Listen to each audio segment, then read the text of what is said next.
achei esse tema muito legal para a gente conversar, porque é uma coisa, a gente está numa fase densa, né, do universo, com muitas coisas acontecendo, e eu acho que principalmente agora que a gente está com uma população um pouquinho mais idosa,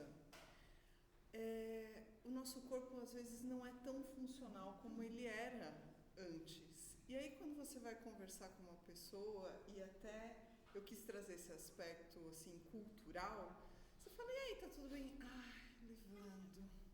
Mas o que aconteceu? Ai, só dor, só sofrimento, só, né? E eu vejo que assim, às vezes eu encontro pessoas que são pessoas excelentes, almas incríveis. E aí a gente conversando, outro dia a gente num processo assim, ela falou, ai não, Deus não tem pena de mim, porque tudo acontece comigo e coisas assim. E eu acho que a gente precisa olhar muitas vezes como a gente se coloca pela vida e como a vida trata a gente, né? Então eu achei esse tema muito oportuno, né? Porque quem não faz? Então aqui eu trouxe uma fotinha aqui. Quem aqui nunca reclamou? Porque tipo, a gente estava falando outro dia dos pecados, da gula, a gente fala, eu não, eu tento não ser, não sei o quê, mas quando a gente vê, a gente se pega fazendo isso, né? Aí, reclamar, será que isso é um aspecto universal? Que é uma coisa que todos os humanos fazem? Ou é uma coisa mais individualizada? Com que frequência a gente reclama? E qual é o efeito dessa reclamação? A gente vindo aqui, eu estava conversando com meu marido no carro e a gente estava falando, não, mas às vezes reclamação é até um desabafo. É uma coisa que faz bem pra gente. Será? Eu sempre falo dessa série do Yuval Noah Harari, que é do Sapiens, e ele fala nesse livro, Sapiens. Alguém já leu? É muito bom, né? É um livro histórico. E ele fala que a gente, quando começou como humanidade, quando a gente, nos nossos primeiros ancestrais, a gente tinha que se manter muito alerta o tempo inteiro. E esse estado de alerta que a gente vem trazendo, ele também traz um estado de reclamação, porque quando você fica o tempo inteiro de sobreaviso, isso vai causando no seu cérebro uma constante percepção das coisas, principalmente do viés negativo das coisas, né? E aí eu falei, vamos pesquisar se ultimamente as pessoas reclamam ou não, se isso é só uma visão. E aí tem muitos estudos agora, mas muitos mesmo. E um que eu achei super interessante foi que a Universidade de Stanford trouxe, que assim, as pessoas têm o hábito de reclamar de forma crônica. E uma pessoa normal, ela reclama de 15 a 30 vezes por dia sem perceber.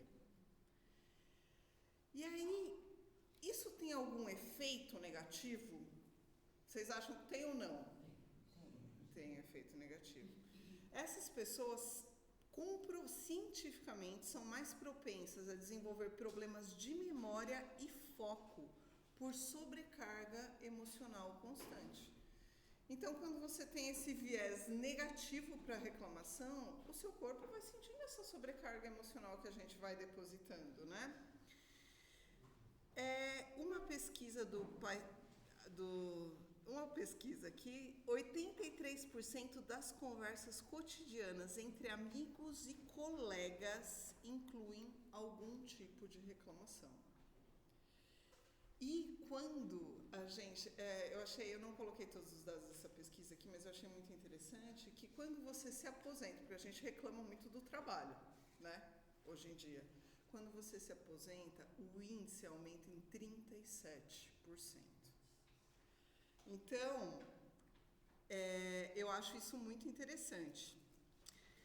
E aí o que a gente estava falando, reclamar é algo universal ou não? É uma coisa muito associada à nossa cultura. E aí tem esse estudo que ele fala que nos países como Japão, Coreia do Sul ou de descendências asiáticas, reclamar é falta de educação.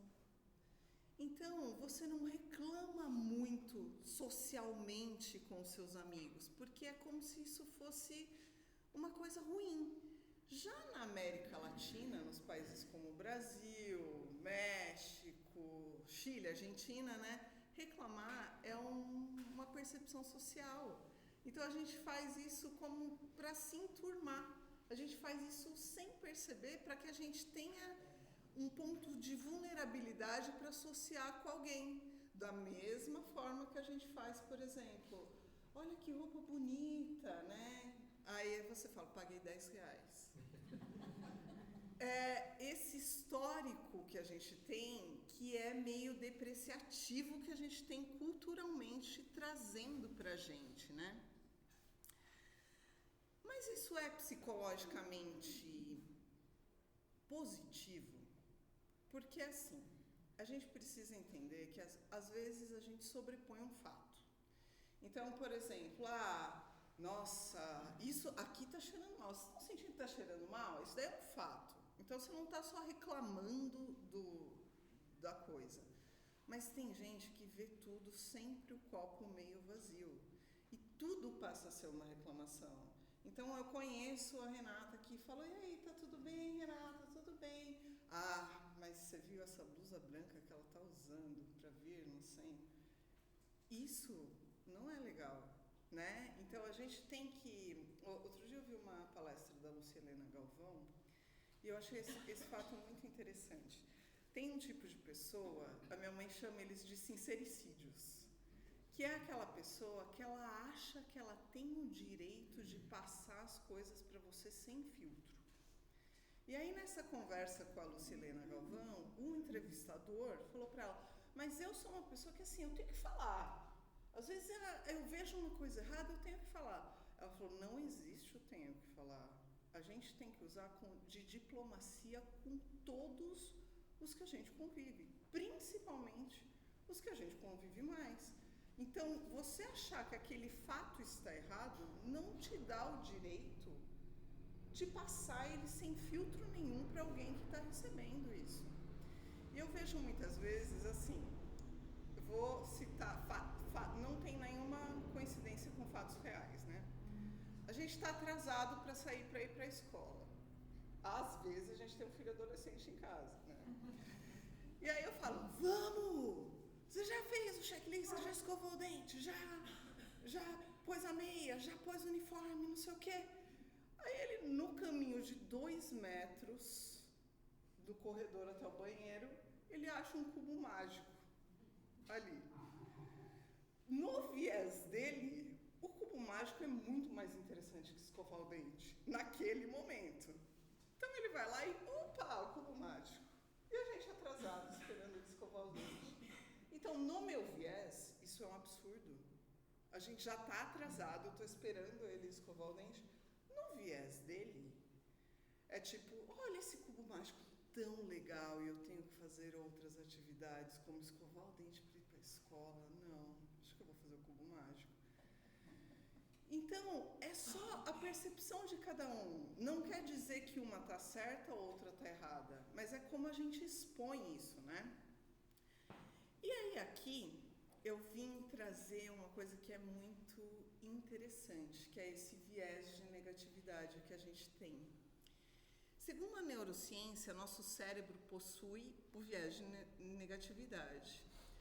Nós somos mais sensíveis a experiências negativas do que experiências positivas. Vocês concordam? Precisamos de 5 interações positivas para neutralizar uma negativa, segundo o estudo. Isso quer dizer, né? Fiz 100, não fiz 101, sou cobrada daquele 1 que eu não fiz, né? A gente tem essa coisa, mas é humano, né? Reclamar ativa áreas do cérebro ligadas ao sofrimento. Quando repetimos esse padrão, criamos uma trilha neural que se fortalece com o tempo. Então, toda vez que a gente reclama, a gente está dando um caminho para as nossas ligações neurais. Se a gente faz isso o tempo inteiro, esse caminho vai ser a mata desbravada, enquanto outros são matas a desbravar. Então, a gente está estimulando o nosso cérebro a fazer dessa forma, né? E o cérebro se acostuma a reclamar. É como um músculo que, quanto mais usado, mais forte fica. Estudos da Stanford University mostram que reclamar cronicamente encolhe o hipocampo, parte do cérebro que é ligada à resolução de problemas e emoções. Então, reclamar não tem consequência nenhuma pra gente? A gente pode dizer que é só um fato? Não, né? Ele traz consequências. E mais, reclamação é contagiosa. Se você convive com alguém que reclama muito, sua tendência é repetir esse comportamento, porque a gente começa a espelhar esse tipo de coisa. O próprio estudo diz. Resultado, vira um círculo vicioso. A gente reclama e gera negatividade. Contamina o ambiente e volta daí sempre mais reclamação, porque a gente está focado sempre em ver esse ponto negativo. Mas e aí, qual é a visão? Porque até agora eu não falei nada do espiritismo, né? Mas assim, eu quis trazer pra gente, assim, nós somos humanos em evolução, estamos trazendo isso ancestralmente, mas isso é correto, né? No livro Respostas da Vida, e aí achei uma coisa muito interessante, que quando você começa a procurar na doutrina sobre reclamações, queixas, a gente tem uma amplitude de conteúdo que é uma coisa absurda. No livro Respostas da Vida, psicografado pelo Chico Xavier, o espírito André Luiz dedica todo o capítulo 36 ao tema de reclamações. E aí o que ele fala sobre isso? Aprendamos a evitar reclamações, porque ela agrava a nossa dificuldade. Vocês acham que isso é verdade ou não? Você já tentou fazer uma corridinha? Uma coisa simples, uma atividade física. Você vai pensando, putz, não vou conseguir. Acho que não vai dar certo. Nossa, hoje eu tô cansado, hein? Isso só vai minando aquele pouco que você tem. E serve para qualquer coisa da vida. Você começa a cozinhar e fala, não sei fazer essa receita. Acho que isso daqui não vai dar bom. E não tem esse ingrediente. Ele vai, né, sendo cada vez maior. Abstenha-se. Eu vou ler ali porque está pequeno aqui. Abstenha-se algo mais de reclamações, mesmo justas, no que se reporta aos seus interesses pessoais, e observará quanta simpatia virá ao seu encontro. E aí eu vou contar mais um caso. A gente foi numa festa de uma criança fofa, querida nossa. E a gente chegou lá e tinha uma pessoa que era querida também. E aí eu falei, nossa, que bom a gente se encontrar. Não. Ai, poxa vida. Meu cunhado morreu semana passada e tá tão ruim e não sei o quê. E aí eu falei, mas hoje a gente tá aqui. Vamos focar no hoje, né? Que a gente está aqui comemorando a vida, mais um ano. Ai, mas eu não consigo, não sei o quê. Chegou uma hora que eu falei, eu não vou ficar aqui, porque senão eu vou entrar nessa vibe aqui de reclamação. Vamos fazer uma outra coisa e vamos aproveitar. Porque as pessoas que reclamam demais, elas têm essa essência pesada, né? Então,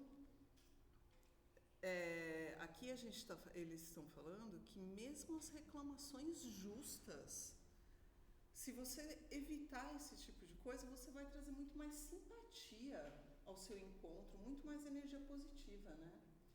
E sempre que possa, e quanto possa, abstenha-se de comentar o mal. Porque a reclamação, a gente não reclama de coisa boa, né? Nossa, hoje eu tô com muito dinheiro. Né? Tipo, você não faz esse tipo de comentário, e nem é visto como uma reclamação, né? A palavra cria a imagem e a imagem atrai a influência que lhe diz Tem aquele livro, O Poder das Palavras, que a dona Lourdes até recomendou aqui, eu tenho ele. E você começa a ler e a gente vê os horizontes da palavra. De quem é o autor? Miramês. Da fala. Os horizontes da fala do Miramês. E ele começa, no capítulo 1, ele vai dizendo o quanto a gente não tem noção do que a fala atrai. E que a gente fica diariamente se expondo a isso, né? Aí aqui, no Livro dos Espíritos, eu trouxe a questão 459. Eu vim na palestra da Ellen outro dia, ela usou essa mesma questão, então acho que estamos precisando revê-la com carinho. Os espíritos influem em nossos pensamentos e em nossos atos?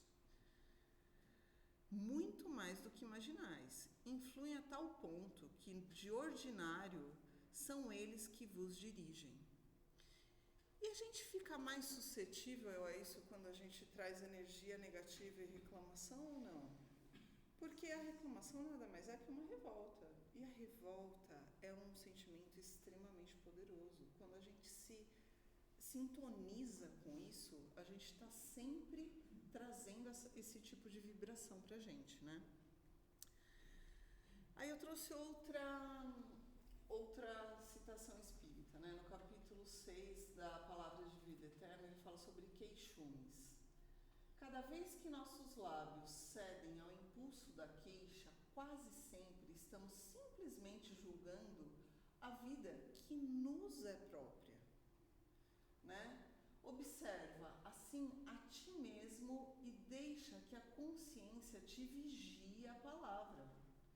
Ele ressalta a necessidade de que a gente tem que ter uma disciplina interior. Muitas vezes o que acontece pra gente nos fatos da vida são provas que a gente pediu.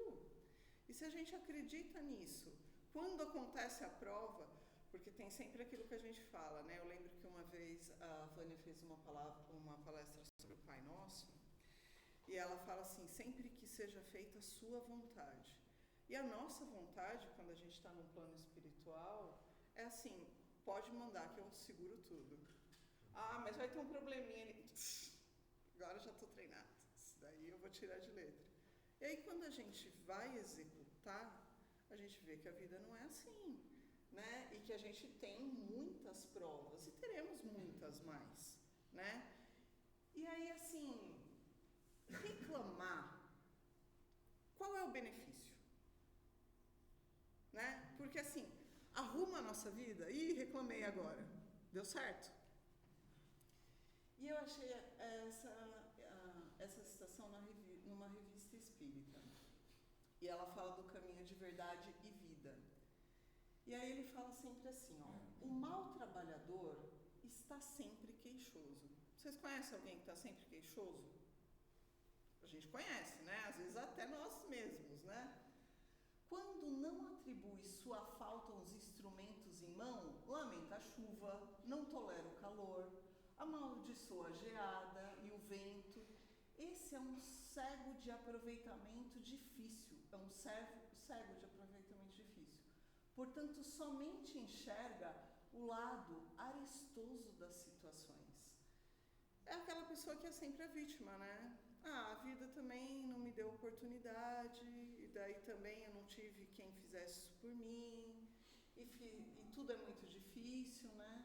O bom trabalhador, no entanto, compreende, antes de tudo, o sentido profundo da oportunidade que recebeu. Valoriza todos os elementos colocados em seus caminhos, como respeita as possibilidades alheias, não depende das estações. Planta com o mesmo entusiasmo as frutas do frio e do calor. Peraí, gente. Amigo da natureza. Aproveita-lhe as lições. Tem bom ânimo. Encontra na aspereza da semeadura e no júbilo da colheita igual contentamento. Por quê, né? Quando você vai fazer qualquer coisa, você está com uma dificuldade, aí você vai desabafar com alguém. E a pessoa fala, ruim mesmo, hein?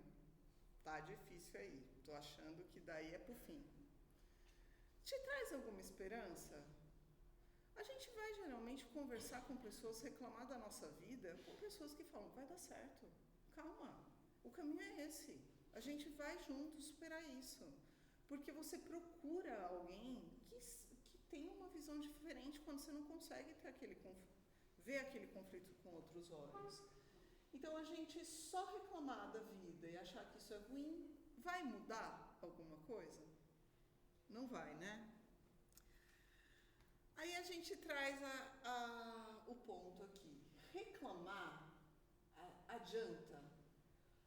A reclamação não resolve a situação que você está reclamando. Ela não transforma esse ponto. Eu vou reclamar hoje, estou sem dinheiro na minha conta. Milagrosamente, tem um Pix de 100 mil. Não acontece, né? Aconteceu com vocês? Então, estamos na mesma.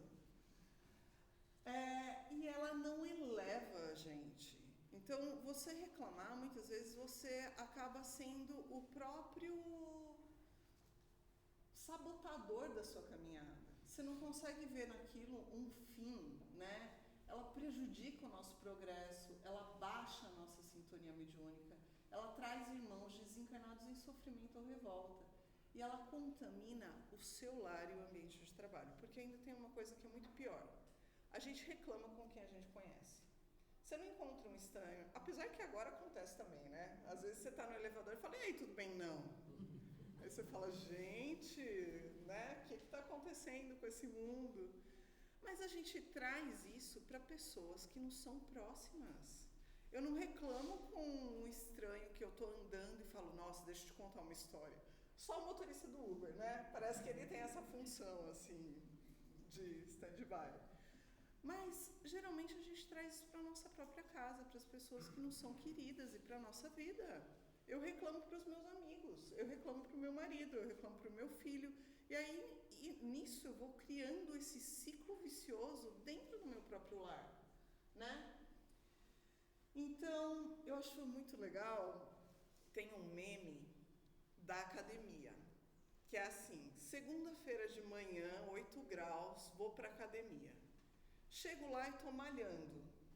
Aí, olho para a moça do meu lado e falo para ela, nossa, segunda-feira, academia, né? Aí ela fala, não tem problema nenhum, adoro vir na academia. Aí o cara fica indignado e fala, gente, custava reclamar comigo? Né? Então, assim, a gente sente essa falta, porque assim, se não está reclamando com você, é uma pessoa que está acima de você. Ela não achou aquela vulnerabilidade em comum, né? Então, vamos repensar isso, né? Então, Jesus em nenhum momento nos ensina a reclamar, mas assim, agir com amor, paciência e fé. A gente tem que acreditar, se eu estou com esse fardo, ele é meu. Se fulano está com esse fardo, é dele. Eu posso ajudá-lo a melhorar? Tenho que fazer. Se eu não posso ajudá-lo, eu vou orar por ele, né? É o que dá para a gente fazer.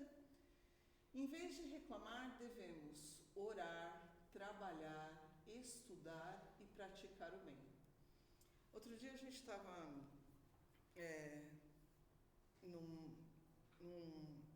o lugar que eu trabalho, né? Às vezes ele tem assistência social e a gente vai fazer alguns tipos de assistência.